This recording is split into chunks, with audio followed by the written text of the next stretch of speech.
A very warm welcome to the World of Lord Russell podcast talk show.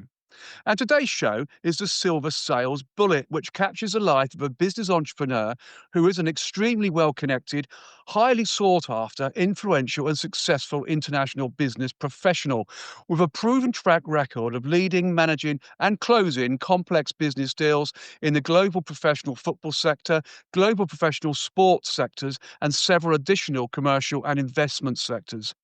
This is truly where business and sport come together as a perfect partnership. I love saying that, business and sport. Well, it's fantastic. Yes, folks, it gives me an immense pleasure to welcome on the show Ian George. Welcome to the show, Ian. Good afternoon, Lord Russell. That was a very kind introduction, and looking forward to engaging in the show. But it's very kind of you to welcome me on. Just coming to you from a meeting room at Huddersfield Town, randomly. Oh, of course.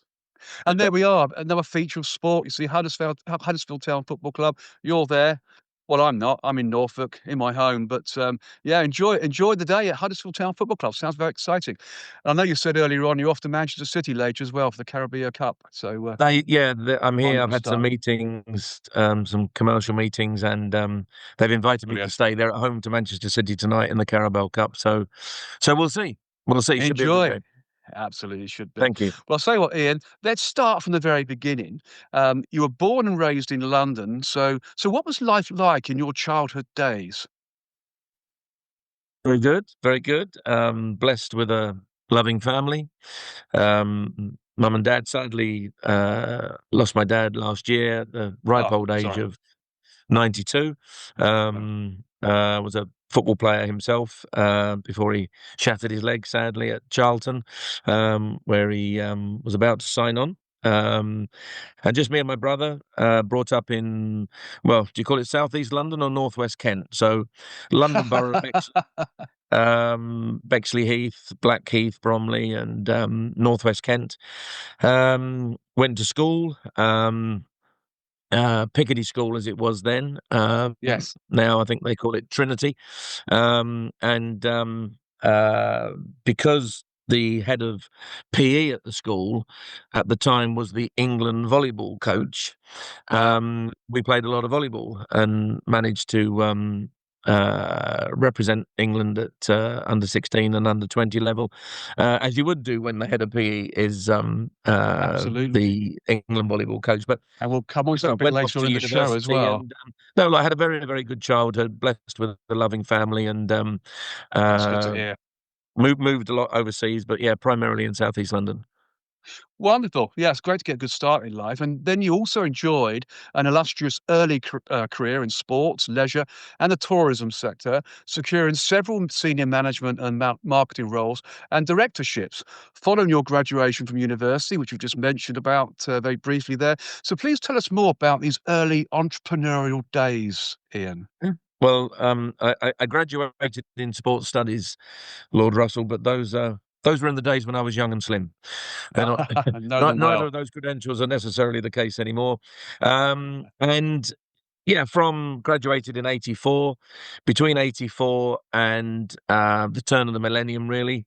So over a 16-year period, I managed private health clubs in central London, visitor attractions, theme parks. One in your neck of the woods in East Anglia, and the career was really a reflection of the university program that I studied. Interestingly, between 98 and 2000, I was actually made redundant 4 times. In fact, I actually made more money from redundancy settlement payments than I would have done if I'd have remained on salary. But the lady I was sharing my life with at the time didn't find it a particularly secure existence. So from 2000, which shocks me now, 25 years, a quarter of a century, I've essentially run my own affairs. But those 16 years in the corporate world, I think stood me in good stead. You learn a lot in sort of senior management roles and in the boardroom, some PLCs, and thoroughly enjoyed it. But sport, leisure and tourism certainly constituted the focus of my attention up until the turn of the millennium. Brilliant. Good to hear. And throughout this period, you developed your prominent sales, marketing, management, and leadership skills, which have provided the robust foundations that enabled you to direct the affairs of 8 separate international commercial enterprises throughout the past 30 years or so, or certainly 25 years. This sounds like a very exciting part of your established professional life, Ian. So please tell us more about these successes and, of course, any troubling moments you had to negotiate and resolve. I often have the view, Lord Russell, that whilst the world is a big place, Mm, it's becoming increasingly smaller in terms of yeah. access. Easy to fly around the world, attend meetings. So most of the concerns that I've either owned or managed or directed the affairs of have had an international strategic approach to business development. And initially, in the early days, I found that the diplomatic and consular sector in London Mm, was a great source of extending my network. Whatever there are, over 200 diplomatic missions in London, high commissions and embassies, who are clearly there to bolster trade between the UK and whichever nation state was involved. And so I found that I was able to secure a number of opportunities overseas. Worked in Kenya for some time, a little bit in Ghana, Nigeria. That was effectively Africa. A lot of my time is spent in the States, currently, the States and Canada. mhm. And I think, look, the UK is a great place, but the world is slightly bigger, and It there are certainly is. always opportunities. So essentially, sport has been the main focus, but I think that the opportunities to develop your um, the business development of each of the entities that you have gives you far bigger opportunities overseas, and whether that's North America, Europe, or Africa. I spent quite a bit of time in Hong Kong, um, Yes. uh, probably just prior to COVID, but yeah, certainly an international flavour I've benefited from, which I'm very grateful for. Ah, fantastic. I mean, I worked out in Hong Kong myself for a while, but that's going back to 1990 when it was still the British territories, of course, but at that time. So, yeah, Hong Kong, lovely. Hong Kong Island, beautiful island. Enjoyed it I down think there. a lot of people Wonderful. in Hong Kong wish they were still part of I think our they overseas probably territory, do, but actually. there you are. There you are. That's another story. Yeah. And I like this particular little piece now as well, because one of your most significant early successes was secured when you elevated an international product marketing company, namely Twin Towers Trading Limited, from zero revenue to over £6 million in turnover in less than 3 years. I mean, this is some story, isn't it? So please tell us more about how you managed to achieve Well, this, which, by the way, interestingly, is I, a hugely successful business outcome. I met the gentleman who owned the business in the States. It was based in New Jersey. Essentially, it was Mhm. an international product marketing company, which logically meant that it marketed its products internationally, but it did so by demonstrating them in the retail sector. Yeah. And the product portfolio tended to be kitchen based, food choppers, food slicers, um, sharp kitchen knives at one stage, coffee machines, bread Mm. makers, you name it. Wasn't entirely kitchen based, but broadly around the home, some cleaning products. And this particular gentleman had a hugely successful business in the retail sector in the States and Canada, namely Walmart, Kmart, as it used to be, Mm. uh, Macy's, Bloomingdale's, etc., etc. We met, and he was keen to broaden um, his business into the United Kingdom and beyond. So, for over a period of 10 years in total, my role initially was to establish accounts in the UK and European retail sector. And we started off essentially in the department store sector initially. So back in the day, it was Debenhams, House of Fraser, some regional department stores across the UK and Europe, and it went very, very well. But of course, we knew that the big opportunity was in the supermarket sector Yes. because people have to eat and drink. They don't necessarily need to buy clothes and pillowcases as you would ordinarily do, amongst many other products in the department store sector. So very, very well in the department store sector. And then we managed to secure accounts with Oh gosh, with Tesco's, Sainsbury's, Asda, Marks and Spencer to an extent, and Tesco's obviously, well, at one moment it was the second biggest retailer in the world to Walmart, then it was the third with Carrefour. Managed to establish trading relationships with Carrefour as well in France, South America, and Tesco had a big operation in Eastern Europe, in Poland, Hungary, Czech Republic, and Slovakia. Um, I remember we traded with Debenhams in Stockholm and in Mm. Cyprus, Gibraltar. Gibraltar was Morrison's, I beg your pardon. And so we had this business model which was quite American in its approach. So I think it was unique back in the early noughties in the UK. Mm. I think the business model sort of came to an end as we got into the early teens. The means of attracting interest were to make public address announcements, inviting people to come for a free gift in a certain aisle in Tesco's, for example, and the the volume of announcements that you would make during the day. I think sometimes after a week in each store, the staff were happy to see the back of us, but it was immeasurably successful, and yeah. Governed that business for 12 years. But it was interesting, and I think, as I suspect we'll come on to, the necessity in business, Lord Russell, to get in front of decision makers at dream clients Mm. is an aspiration that every business owner, every professional in business development, sales, and marketing needs to secure. Mm. If you don't get in front of the decision maker at your dream client, then arguably whatever expenditure you're Business. committing in marketing, you can just tip it down the drain. And Exactly right. developing that strategy to secure these retail accounts on behalf of Twin Towers was key to that. And I ought to just really make a quick point. A company called Twin Towers Trading Limited. Obviously, our thoughts go back to that terrible, tragic day, night, the 11th of September 2001. And the reason that the company was called that was because back in the 90s, the first head office was in the South Tower. Wow. That's where it was. That's the reason. And for clarification purposes, when I started the business in the UK and Europe, the question was, should we keep the name? Should we not? And we actually liaised with a number of bodies that were effectively the bereaved families association of the 3,000 or so poor souls that perished, to say, look, Mm. this is just what we happened to be called because we were based in the South Tower. We'd quite like to keep the name because for marketing purposes, that's what we were called. However, whatever problems we would encounter in doing so, frankly, pales into insignificance compared to, the grief that they've had to sustain. So we're very happy to change it. And they insisted that the name remained because, however sad and tragic it was, the site of the Twin Towers actually constitutes the resting place of their loved ones. So Yeah. our conscience was clear, and I think in association with those various bodies, we did the right thing.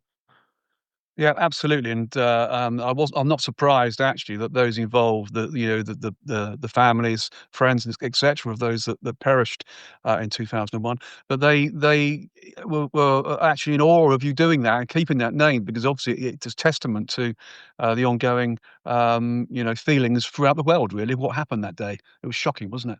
No, I think Absolutely. I think some people sort of raised, when you introduce yourself from this sort of company, in Yes. the weeks and months that followed that terrible tragedy, they would raise an eyebrow. But as Mm. soon as I explained the approach that we'd taken, Yeah. most people could understand. I think it was a decision for them to make as to whether we kept the name or not. So Absolutely. yes, look, it's a name that's now infamous in Mm. history. Very, very sad and tragic day. But I believe we did the right thing. So very, Fantastic. very happy with the way we conducted ourselves. Excellent, Ian. Well done. And this is where you will find your truly unique ability of establishing and maintaining relationships with hard to reach executives and dignitaries across the entire globe. So please tell us more about your unique ability and the pathway to hard to reach executives around the globe. It is a difficult thing to do. I do it. I know you do it. So we both have the skills of doing this, but let's hear your story so the audience can understand Well, your I approach. I think it was in that sort of period of opening up these accounts in the retail sector across the UK and Europe that um, when you encounter problems and challenges in trying to determine who it is I need to speak to move forward with this proposal. And if I use, we're talking about the retail sector, if I use Walmart as a good example, Walmart is the biggest conventional retailer in the world by a country mile. I say conventional, obviously Amazon might consider itself to be in the retail sector, but Walmart has approximately 2 million employees.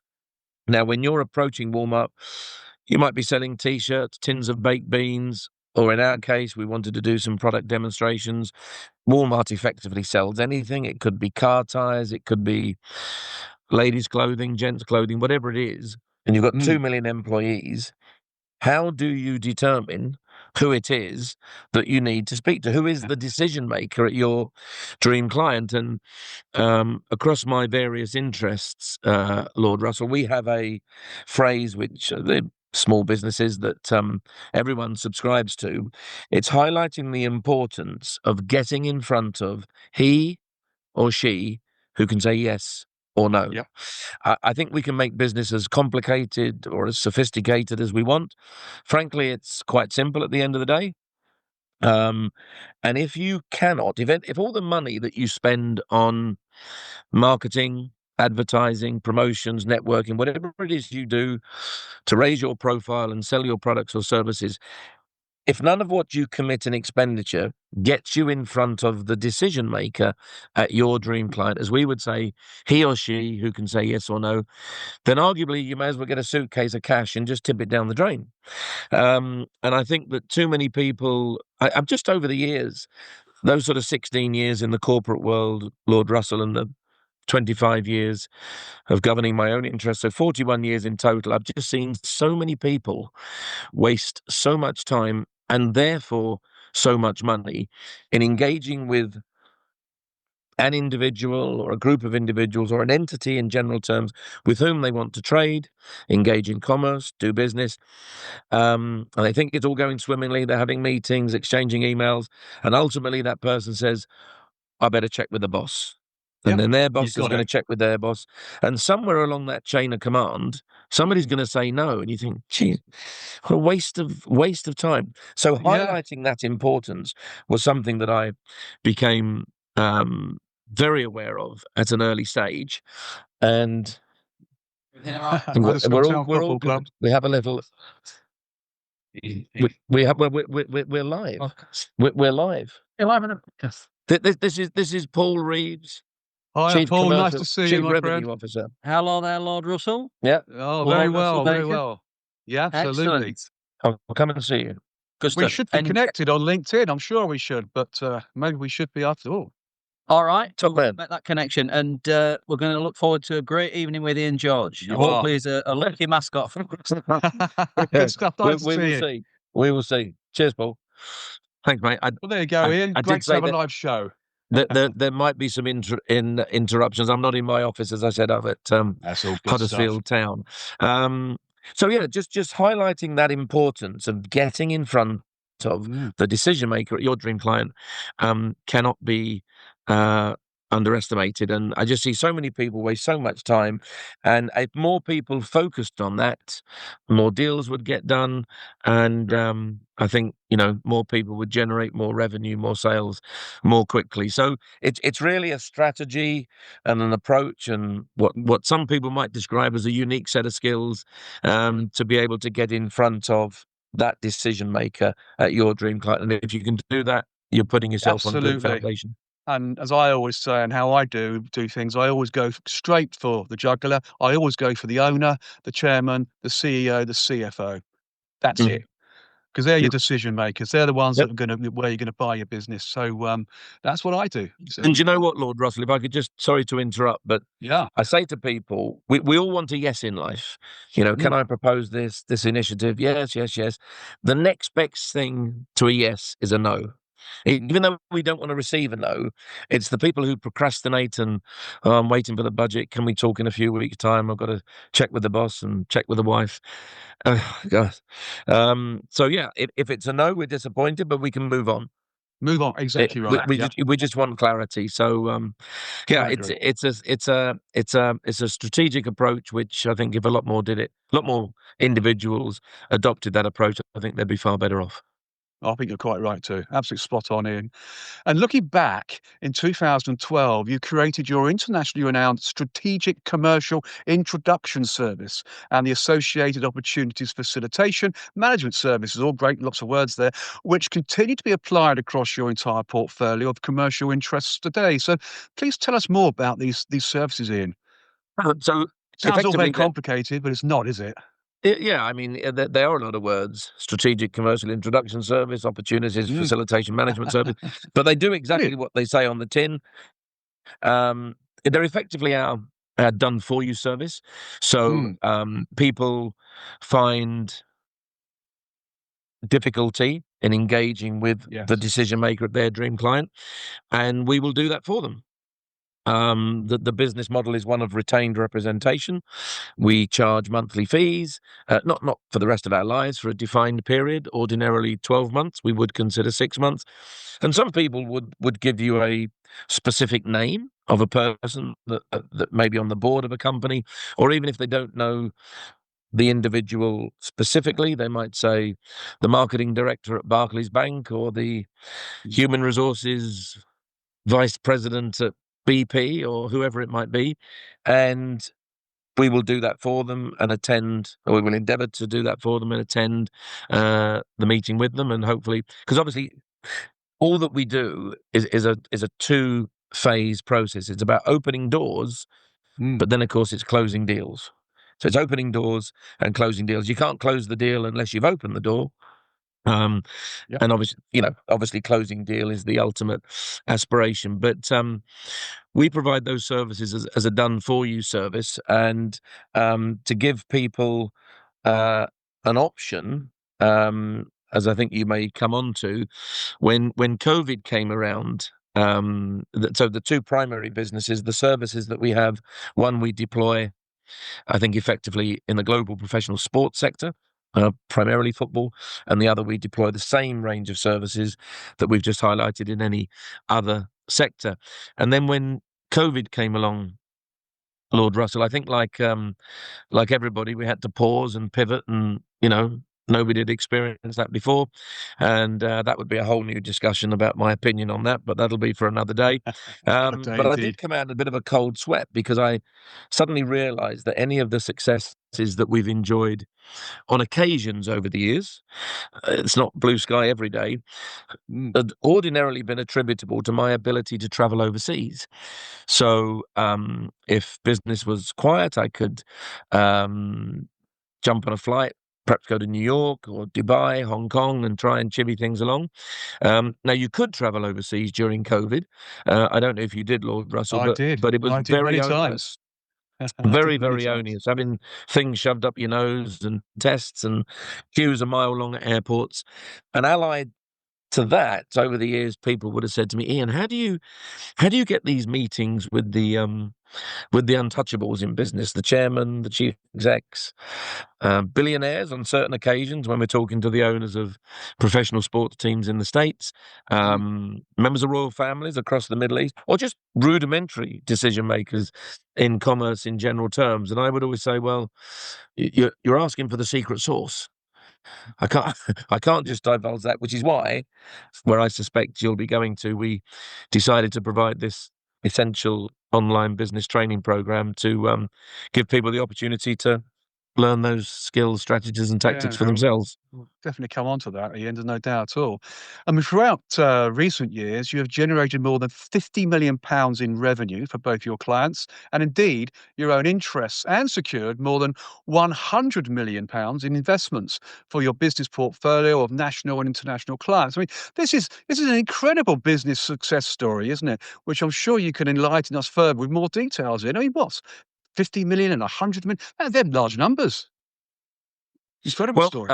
If we look at the commercial revenues, when we talk about the one entity that executes the range of services in sport and the other entity that executes it in any other sector, probably the sector in which we've secured most success on behalf of our national and international clients over the best part of a couple of decades now would be retail. We've talked about the experience with Twin Towers, but everybody, Lord Russell, wants to get their products into retail because it's a captive market, products and services. And so I've spent more meetings than I care to remember in the tiny little town of Bentonville in the state of Arkansas, which is the home of Walmart. Yeah. Walmart is, when Sam Walton created this immeasurably successful company, he came from rural Arkansas, a little town called Bentonville. I think it should be renamed Walmartville because everybody who lives in Bentonville seemingly works for Walmart. And if you can get your product and service into Walmart, where they've got, I think, 18,000 stores, I think, across the globe. Maybe that's just the States. I'd need to check those figures, but thousands and thousands and thousands of stores across the globe, plus Walmart.com. Then the revenues for our clients is off the charts, and so that would be the primary source in retail of the doors that we've opened for our clients.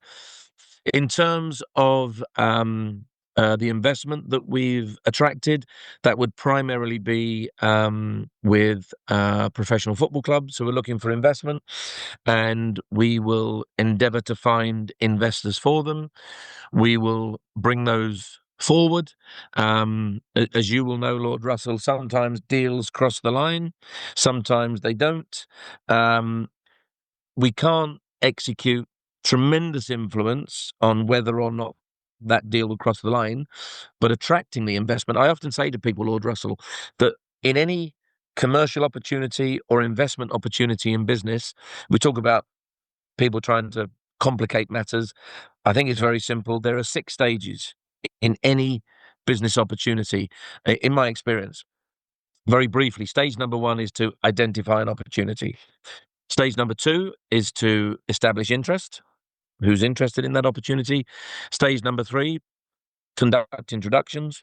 Stage number 4, manage the process of engagement moving forward. Make sure there's momentum.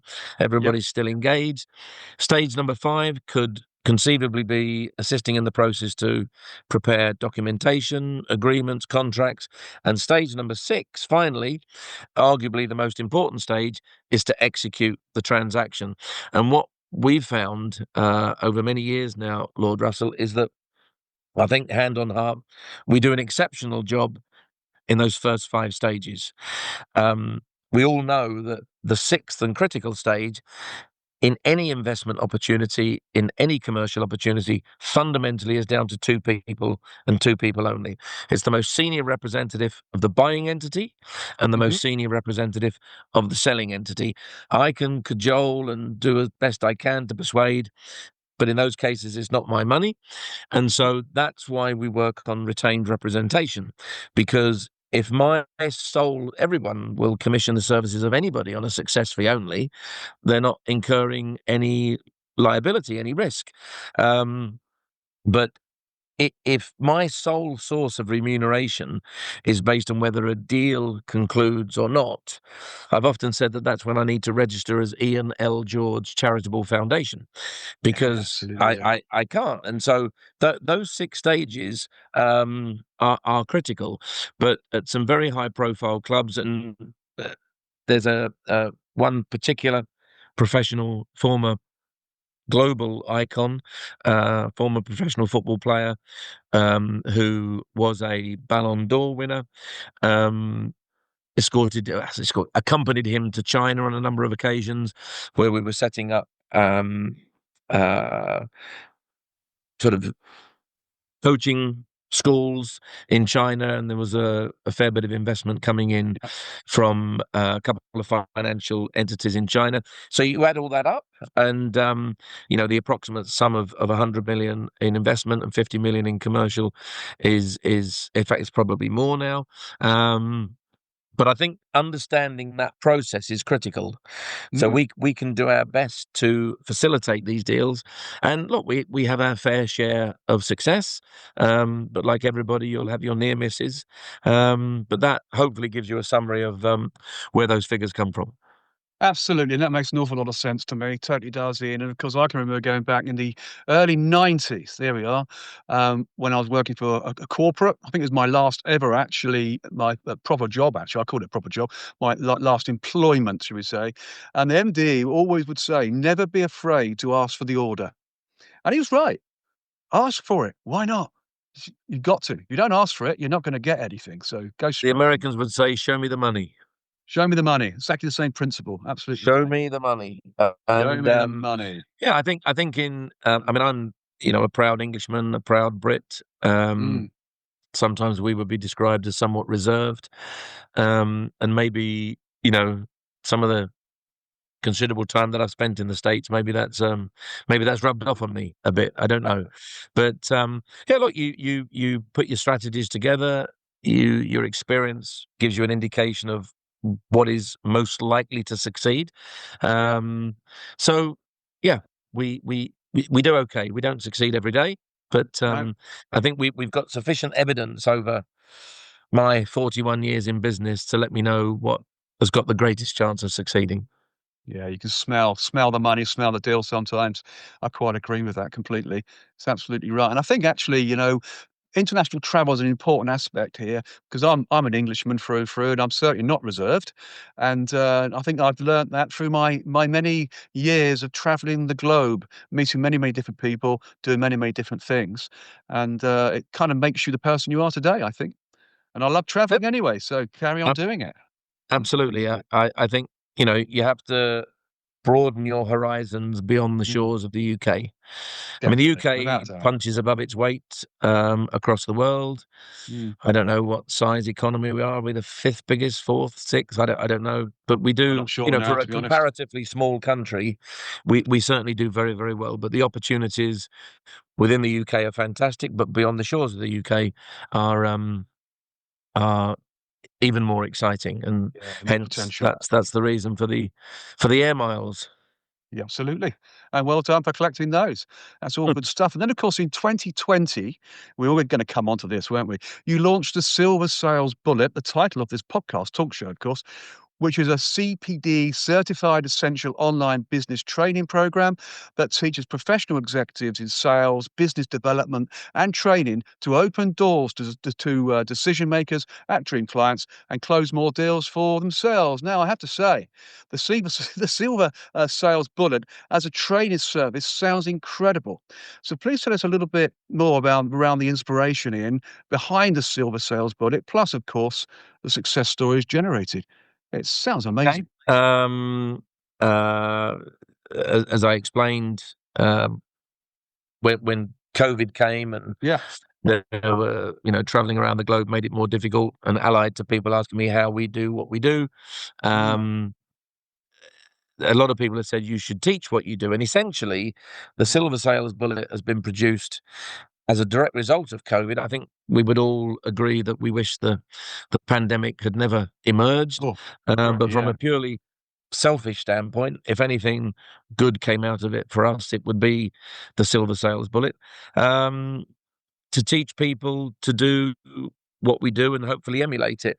I think we're all familiar, Lord Russell, with that adage: if you give a man a fish, you can feed him for a day. If you teach him how to fish, you can feed him for the rest of his life. And essentially, that's what the Silver Sales Bullet does. We've described the two sort of primary entities that I have: our done for you service, where we will open the doors for you. It's based on retained representation over a period of 12 months or 6 months, and those continue to prosper. The Silver Sales Bullet, if somebody didn't want to go down the route of paying monthly payments to have the doors opened on their behalf, they can go online and acquire the skills and discover the strategies and the tactics that will enable them to do it for themselves. So I would love to sit here, Lord Russell, and tell you it's the 38th online program that I've written. That would be a grotesque distortion of the truth. It's the first. And bearing in mind the amount of time it's taken me, it's probably going to end up being the last. Although we're very happy. I didn't know how successful it would be, but we've had graduates from, I was going to say every continental structure across the globe. That's not quite true. We haven't cracked Antarctica yet. The polar bears are not interested. And also just professional executives across a whole range of different sectors who have utilized what they've learned and gone on to enjoy success. And I can give you some examples of that. But essentially, it's a program that is learned at your own pace, in your own time. There's no timed lectures to go to. You don't have to go to any buildings. It's the enrollee and their laptop. The duration is approximately 22 hours, unfortunately, listening to me, but there's a lot of video content. There's some interaction. We tend to use little excerpts, which we've got the authorization to do, to show little clippets of from famous Hollywood films to substantiate the point that we're making. So it's a little bit of fun. And we were delighted in 2022 when the United Kingdom's CPD certification service, the acronym CPD, Continuing Professional Development, certified the program, which was very comforting and very reassuring, because ordinarily CPD programs, you'd find accountants going on CPD programs, lawyers, chartered surveyors, health and safety executives. So in sectors where legislation changes and they need to keep up to date, so continuing professional development. But when they certified the program, bear in mind it was the first one I'd written, that was very reassuring and very, very comforting. So people have that sort of independent substantiation of its worth based on its continuing professional development credentials. And so we've had, enrollees from marketing, banking, insurance, dentistry, property, a lot of property interest, property developers, property investors, estate agents. Interestingly, we had a recent campaign where the video advertising was of me in a football stadium, not Huddersfield, and people could just recognize where I was, just on the side of the pitch or what have you. And so we now get lots of interest from football agents or people who want to, the decision maker at their dream client would be a board director at a professional football club, maybe for investment reasons, maybe for commercial reasons, maybe for player engagement reasons, endorsement reasons. And so just through that campaign, being located where it was, that was very, very beneficial. And so people now, it's actually given our clients a choice. If you want to go down the done for you service, that's a model based on retained representation where there are monthly fees for 12 months or 6 months. Or now, if you don't want to go down that route, you can go online and learn these skills, strategies and tactics for yourself. And I think probably as a concluding remark to the silver sales bullet, Lord Russell, in fact, there's a phrase in life, isn't there? If someone has done something well, you often find people saying, "Oh, that's the silver bullet. That is the silver bullet." And when we were looking for domain names, a silver bullet had gone, so the silver sales bullet seemed to fit the bill. But if anyone was to say, why would anybody enroll onto the silver sales bullet?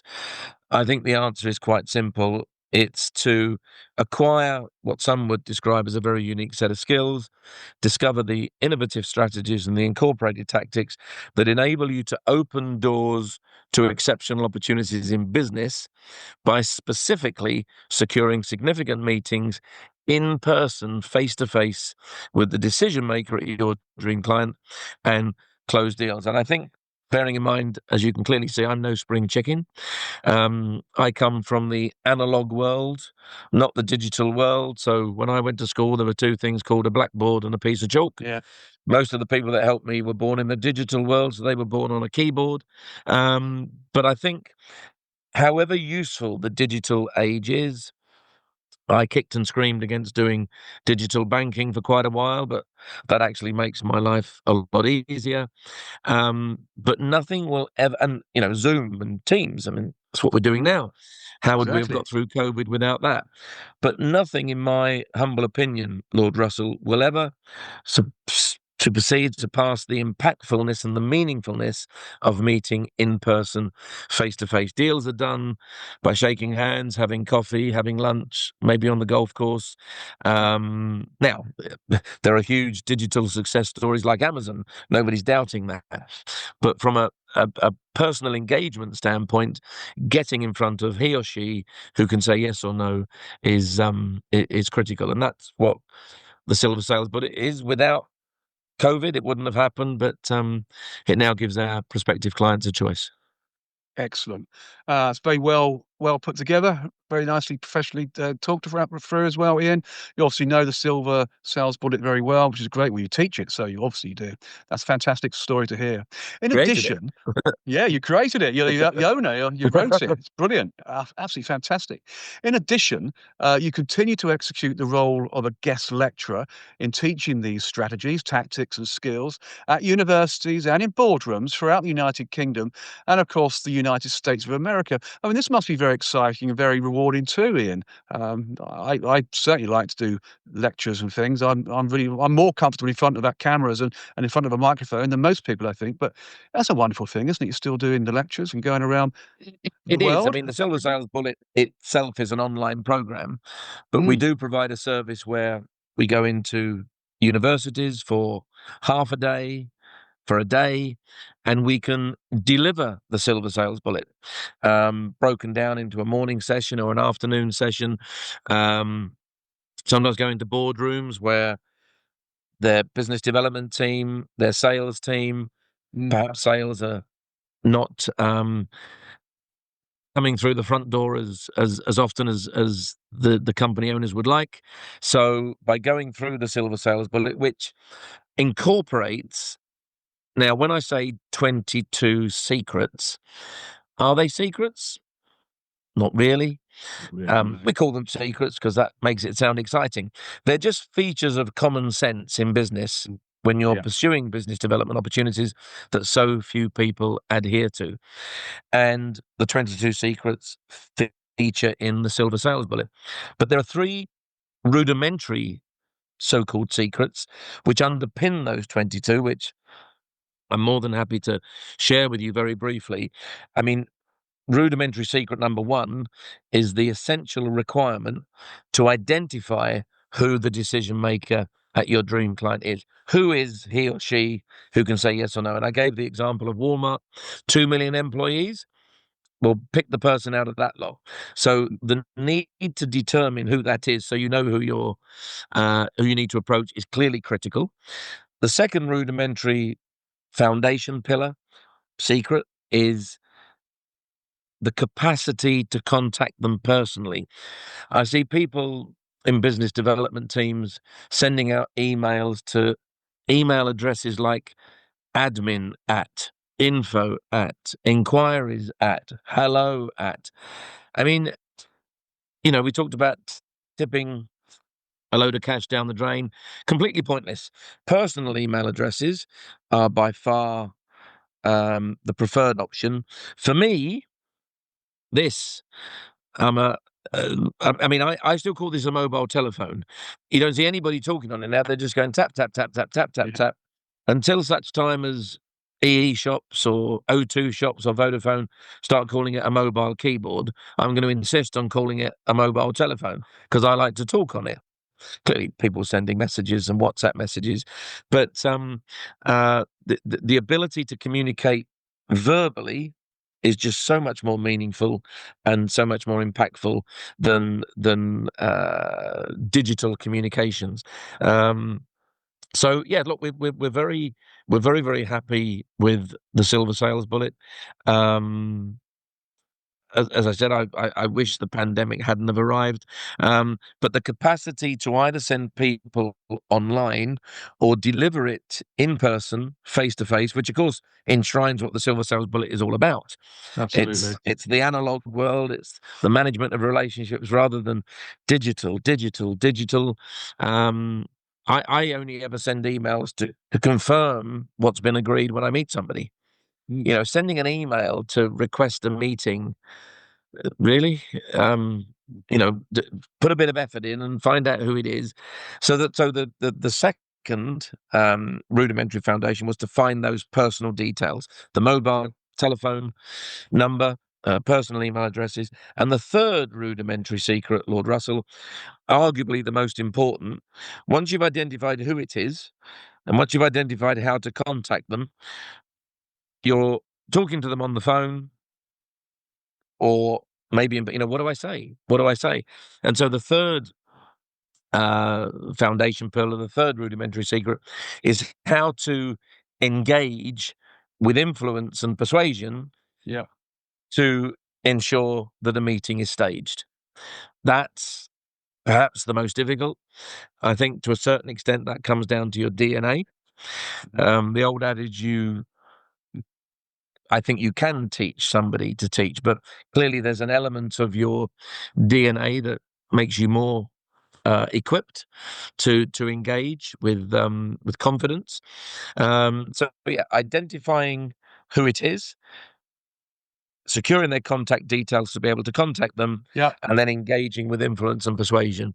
And if you've mastered those three, and you incorporate the 22 so-called secrets that are in the program, then you're going to put yourself in very, very good stead, I would argue. It almost feels like I've been on the Silver Sales Bullet course, because actually what you're talking about here is exactly the strategies I use anyway when I go out in search. So it's interesting, isn't it? Very interesting. True, Lord Russell. You're a natural. Well, I try to be. That's what it's all about at the end of the day. I mean, also, can you please also enlighten us on the entire portfolio of current commercial and investment interests you have? I mean, I looked on your website. There are a number of valuable interests here. I mean, just to name a few. I mean, I didn't put any down because there's quite a large amount there, actually, isn't there? So in addition to my own interests, I act in an advisory capacity to some companies that are investment based. There's so many companies called so and so Capital, Capital. It's a company based in Hong Kong, Silver Bear Capital. Hayes Muse Capital, which is a fantastic company in London, and we advise them to the best of our ability.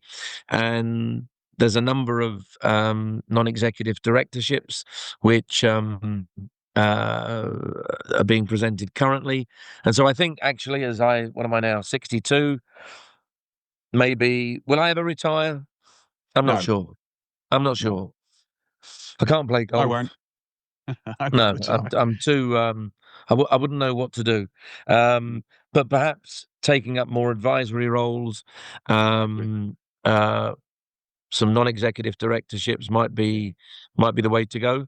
So yeah, there's the portfolio of interests of my own and those that I advise to the best of my ability. And I think, you get to a certain age where if you haven't got a good network around the world, Lord Russell, when you're 62, you're never going to have a good network around the world. And if I can bring that to entities with whom I'm associated to open doors for them, then of course I'm very, very happy to do that. Yeah.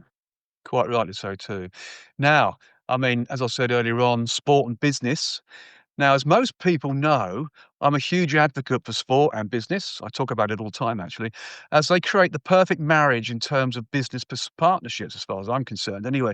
So, from a sporting perspective, you did captain the England volleyball team at under 16 level and represented England at the under 20 level. So some great sporting achievements, Ian, too. Let's talk about your sporting credentials there in volleyball. You mentioned it earlier on with your teacher at school. Who's a volleyball enthusiast, so obviously you're naturally brought into it from a school level. So yeah, Well, tell us more about his rather amazing intro. Yeah, I suppose it's a little claim to fame. Interestingly, a number of my very close friends and my brother indeed achieved more than I did. I just tend to shout about it a bit more. But no, Why not? people that had the privilege really of going to a school where the head of PE was the England volleyball Yep. coach. If sport was in your DNA, then that was the sport to go down. And we won the England schools championships, but many of my close friends achieved a lot more. Probably I preferred football. I played semi-professionally for a while, but of course, claiming that you captained England at under 16 level. If you captain England at volleyball, if you captain England at football, you're rich and famous. If you captain England at volleyball, you're neither rich nor famous. But yeah, look, I'm very, very proud of that. My dad, bless him, and mum came to watch a few of the games. And I think having that sporting background, so I competed to the best of my ability. I studied at university at Carnegie College of Physical Education, which became Leeds Metropolitan University, now Leeds Beckett University, certainly an internationally renowned institute. And then sort of the 16 years in the corporate world, from 84 to 2000 in health and fitness clubs, visitor attractions, theme parks, and then running my own affairs for the last 25 years, of which sport features prominently. Sport is in the DNA. And on that basis, very much looking forward to the Ryder Cup this weekend. Absolutely. I'm sure Yes, something to look you will forward be to. as well. Hopefully a victory on American soil. Absolutely, would be nice, wouldn't it, to walk Yeah. into the backyard of the USA and come home with the nice Ryder Cup. Why not? That would be brilliant. And on my show actually a while back now, I had John Attridge, who's the chairman and owner of BBX Well, a good friend of mine, and he said to me that he likes to employ people who come from the world of sport. He was actually an ex-umpire here in cricket, actually, by the way, as well. So he loves his sport. He's Australian, so that kind of says a story. But he said, I like to employ people who've been in sports because they bring that competitive edge to the business world. That's a great theme, isn't it? That's well spoken. And well, it is. It's an interesting point you make. I think that sport and business are now inextricably linked. yeah. If you look at football in England, 12 of the 20 teams in the Premier League are majority controlled by American interests, and they tend to be the American owners of professional sports teams across the States. And when you look at the business rationale for them doing it, I think there are three key features that underpin these acquisitions. Yeah. Not universally, but it tends to be the owners of professional sports teams across the States who are securing these acquisitions. And there are three factors which I believe, Lord Russell, underpin this strategy. Firstly, it's very much a long-term investment strategy. So if we look at Chelsea, for example, I mean, not everybody will agree with me, but Chelsea have to relocate as one of the traditional top six. I don't know what their stadium capacity is, 42,000. Manchester United 75, Liverpool's is pushing 60, Tottenham 62, Arsenal 60. I mean, even Everton now 54, Newcastle 51. They can't compete in match day revenue terms. They have to relocate. Now, in West London, that's not easy, but there's a huge real estate opportunity there. And Chelsea have sort of revolutionized player contracts by putting them on 8-year contracts. Never before been. So it's very much, the first factor is a long-term investment strategy. Secondly, I think when the Glazer family acquired Manchester United, when was it? 2002, 2003? It's a good 20 plus years now. Whilst we all know that the NFL, Major League Baseball, the NBA, NHL, and to an extent the MLS is huge in the States, they're not necessarily huge around the globe. And I think they encountered this product called the Premier League, broadcast to 210 plus countries around the world. And so the second factor is they'd like a share of those voluminous broadcasting revenues. And what the third factor, I believe, is that with most of these American controlling interests being the owners of professional sports teams across the states, the third reason is to utilize this acquisition as a foundation to grow the fan base of their American sports team. So I don't have the statistics to hand, but I do know that the global fan base of the Tampa Bay Buccaneers has gone through the roof since the Glazers bought Manchester United. The global fan base of the Boston Red Sox since John W. Henry acquired Liverpool. Similarly, the Jacksonville Jaguars when Shahid Khan bought Fulham, and many, many more. So that link between business and it's very, very commercially driven. I remember a story. I won't mention names, but when it was declared and disclosed to the American Chelsea ownership that there's nothing else to sell. You never say that to an American. There are blades of grass. There's this. There's that. Yeah, you know, absolutely. if you imagine commercial partnerships, there's an infinitesimal number of industry sectors. So it's very much a sales-driven attitude, commercial growth attitude is coming in, which I think is a good thing. And yes, sport is there to be enjoyed, but it is undoubtedly a business, and like most businesses, Lord Russell, depending on the way it's managed and governed, it can be very, very successful. So those are the three reasons why I think they're continuing to embrace the professional football sector in England and Scotland to an extent. Absolutely. And I think in Chelsea's case, I was there actually down there in August with Steve Wicks, with his new book coming out. Steve Wicks is a very good friend of mine, of course, ex-centre-half for Chelsea. And there's an Italian there called Belushi. Is it Belushi or something like that? Bruschetta Italian. Well, actually, that particular premise is owned by Chelsea Football Club. And of course, when you look at that, all the way along from that shed end entrance, all the way down to Fulham Broadway train station, all that property is owned by Chelsea Football Club. So they've actually got a lot of potential to actually build out the west stand and the old shed end stand, the south stand, for bigger stands and for raising the attendance levels. They can't do much with the north stand or the east stand because they've got train lines sitting right behind both of those areas. But certainly the west stand, and I think they are looking to do that because I think Bruschetta have been told they're going to have to give up the business because Chelsea are going to do something. So I think that those plans are already happening, and I found that out in August this year. So well, I think I think it's in the public domain that now whether this is still the case or not, I don't know, that there was an opportunity to relocate to Earl's Court. I'm not sure that that's an opportunity that's still being pursued. But unless they get up to a capacity, now if that's at Stamford Bridge, all well and good. But as you say, they have physical limitations on two sides of the ground. But they need to get up to a minimum of 60,000 to enable them to compete. And Chelsea is, I think, the only club in the world that has won everything. They've won the Club World Cup, the four That's a great sweep. Competitions, obviously everything in England, and I don't think there's any other club in the world that can claim that. So they have a huge global fan base. They can easily, if they could have a stadium with a 70,000 capacity and 80,000, I'm sure that they would fill it. But it's as a QPR fan, Chelsea are our historical rivals. And I remember the days in the 70s and 80s where we would, dare I say, defeat them on a regular basis. Unfortunately, that's not the case anymore.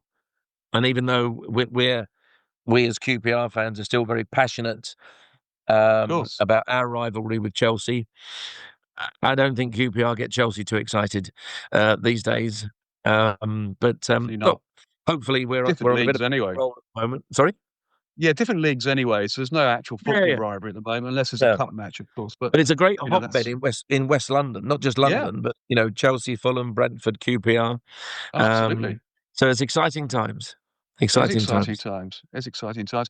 And of course, the president of FIFA, Valentino, presented Chelsea the other week with a special award for winning everything. And that also includes the Youth European Champions League as well.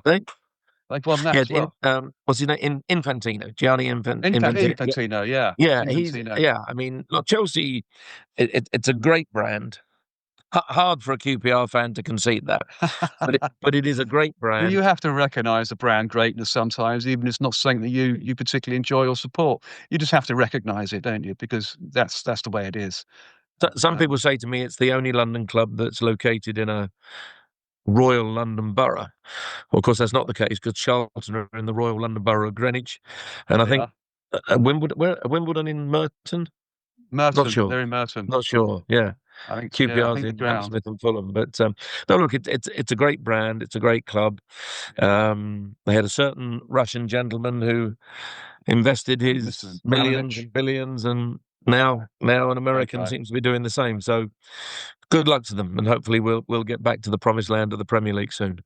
Absolutely, yeah, I wish you the best of luck too at Queens Park Rangers because they're a lovely little club, and they were in the top flight for many years, and it was good to see them back, wasn't it? Let's be honest. Go back The to the likes days of of Stan Bournemouth. Bowles and Jerry Francis. Oh yeah, now you've got it. Yeah, Stan Bowles, what a player. And of course, if the likes of Bournemouth can survive on minimal gate wealth, then it can happen to Queens Park Rangers, can't it? So it's all about I mean, sponsorship, really. I actually remember in May '76 attending the highest ever attendance at Loftus Road, Yeah, which I'm that much of an anorak that I know it was 35,353.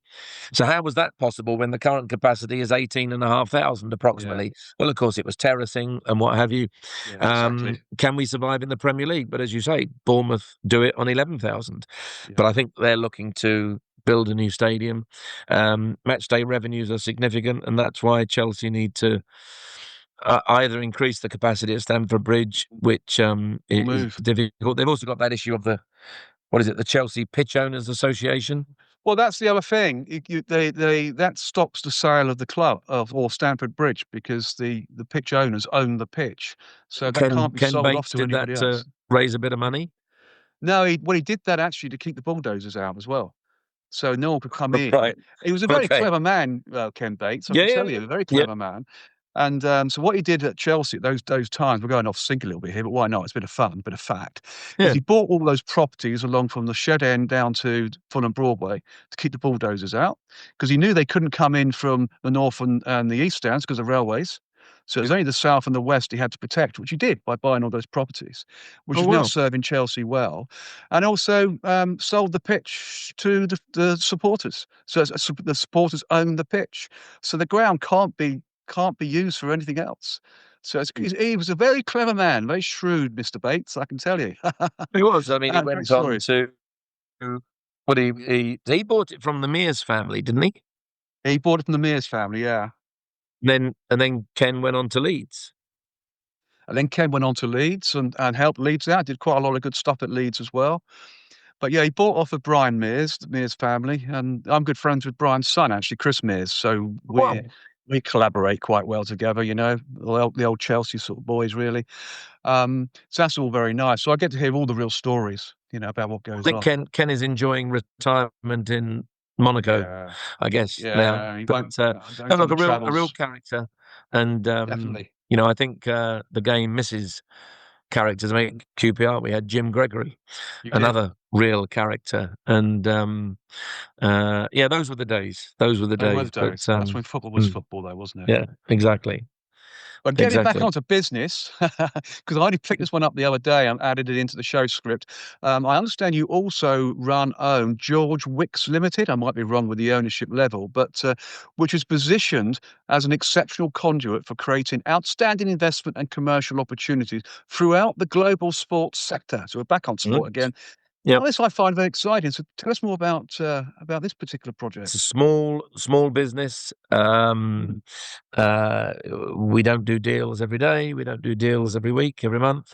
If you can do one now and again, but it's a Ticks over. conduit to find commercial partners for professional football clubs or commercial partners in sport in general terms, and a conduit again for attracting investment. And I think what we have to recognise, based on everything that we've discussed, Lord Russell, certainly the professional football sector in England and Scotland is a very buoyant sector at the moment. And interestingly, a lot of the American interest is also targeted at Scotland. Yep. Glasgow Rangers have now come under new ownership, associated with the same ownership that owns Leeds. 49er Ventures, San Francisco 49ers. I think the two Dundee clubs have American investment. I think St Johnstone does. Aberdeen certainly does. That's related to the Atlanta Falcons, I believe. Yeah. The gentleman who owns Home Depot, Arthur Blank. So the American interest in Scotland, and of course, arguably in Scotland, with the top six sort of being entrenched in England, the great exception, of course, was Leicester when they won the Premier League in 2016. I think there is a belief that beyond Celtic and Rangers, that there's arguably an easier route into Europe by acquiring a team in Scotland than if than in England. Broadcasting revenues are more diluted, and there are more opportunities now in Scotland. In fact, we're in discussions with one particular club, and we're hoping that we're going to be able to help. But I think, as you said, Lord Russell, identifying the inextricably linked sectors of business and sport and the opportunities that prevail at the moment, with almost the cross-fertilization of American and British sport. I think at the London Stadium every year now, they have a Major League Baseball game. Tottenham and Wembley been hosting NFL games. So I think that trend is going to continue, and hopefully it does, because it continues to make the sector very buoyant and very, very attractive. Yeah, I quite agree. I mean, you're also the executive patron at Queen's Park Rangers Football Club. So what does this involve in, and does this mean attending every home match each season? No, that was a description that a former managing director. I subscribed to one of their hospitality. In fact, their very nice hospitality lounge for several seasons, and he said, by continuing to subscribe, to the this particular facility for several years, he said, you're like an executive patron. So I thought, well, if you're going to call me an executive patron, I shall take that. But that's sort of very much in unofficial terms. So look, I'm a big supporter of Queen's Park Rangers. I think under the current ownership, that they're beginning to head back in the right direction.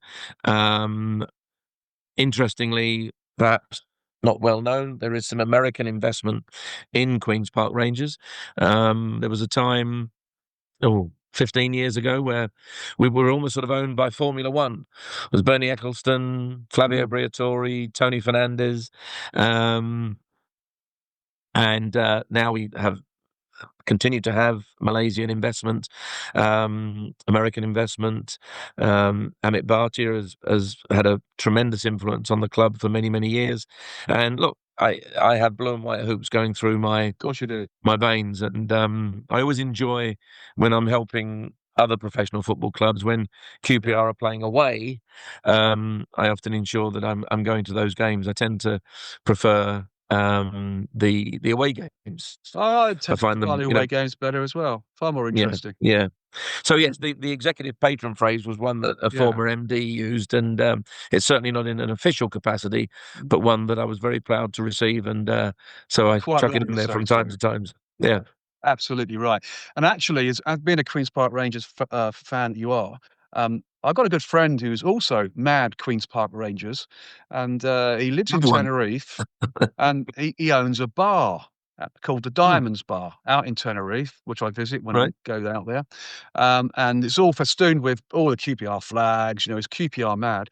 But Queen's Park Rangers Football Club have now formally accepted Diamonds Bar in Tenerife as the official Queen's Park Rangers bar of the Canary Isles. How about that? So next time you're in Tenerife, Ian, pop along to Diamond's Bar and introduce yourself. Could I ask roughly what's the age of the owner? Is he in his 20s, 30s, 40s, 50s? Oh, 60s? he'll be in his late 40s, I would think, early 50s. I'm just wondering if the sort of memorabilia goes back to the 70s, sort of images of Stan Bowles and Jerry Francis. Oh, he'll know all about all of that. Adil Taarabt and those sort of things. He'll love the lot. He'll love the lot. Oh, because wow. he's that enthusiastic.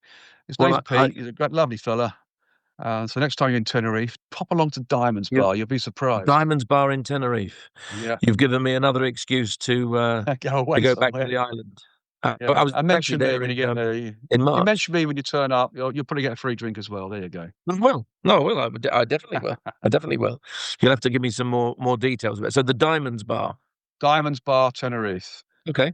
I shall official Queen's Park Rangers Football Club bar for the Canary Isles. The whole of the Canary Isles. Presumably they show the games?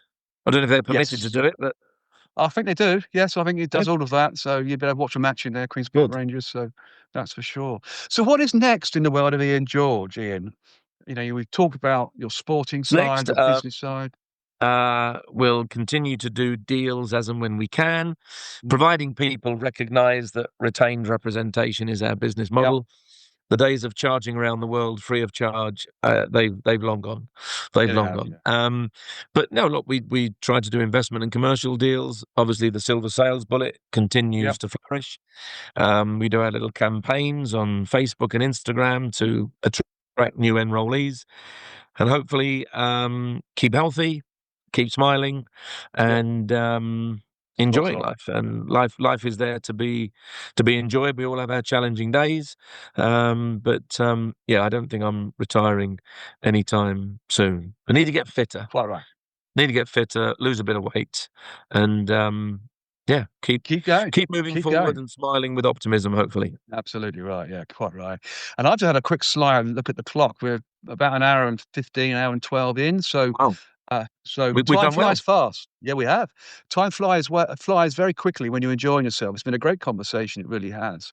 But as always, on the World of Lord Russell podcast talk show, we could talk forever, Ian, about your life. I know we can. An amazing life as a seasoned business entrepreneur. It's been a huge pleasure as always. And as always, the pleasure is all mine. And of course, the show's audience when this podcast is released on the World of Lord Russell podcast talk show and the Lord Russell Baker YouTube channel. Thank you, Ian. Ladies and gentlemen, I'll give you Ian George, and I'm doing a clapping of the hands here as well. Thank you very much, Ian. I apologise for the interruption from the Chief Revenue Officer at Huddersfield. That's what happens when you're not in your own office. But it's been a real pleasure, Lord Russell, and we'll speak very, very soon. Can you stay on for 5 minutes whilst I wrap up? Just have a quick chat afterwards? Absolutely. Brilliant. Thanks, Ian. So the next episode on the World of Lord Russell podcast talk show is winning the 1983-84 UEFA Cup with Tottenham Hotspur with Tony Parks. Tony Parks is an English football coach and former professional football player who played as a goalkeeper in a career spanning over 20 years. Tony Parks was on the books of 15 different clubs, incredible, making more than 250 league appearances and won the 1983-84 UEFA Cup with Tottenham Hotspur. After retiring as a player, Tony had 2 spells as joint caretaker manager of Halifax Town. So another exciting show to look forward to on the World of Lord Russell podcast talk show. Available, of course, on all podcast media platforms and the Lord Russell Baker YouTube TV channel. And, of course, I'm looking forward to seeing you all on the inside. So until then, it's au revoir from him and au revoir from me.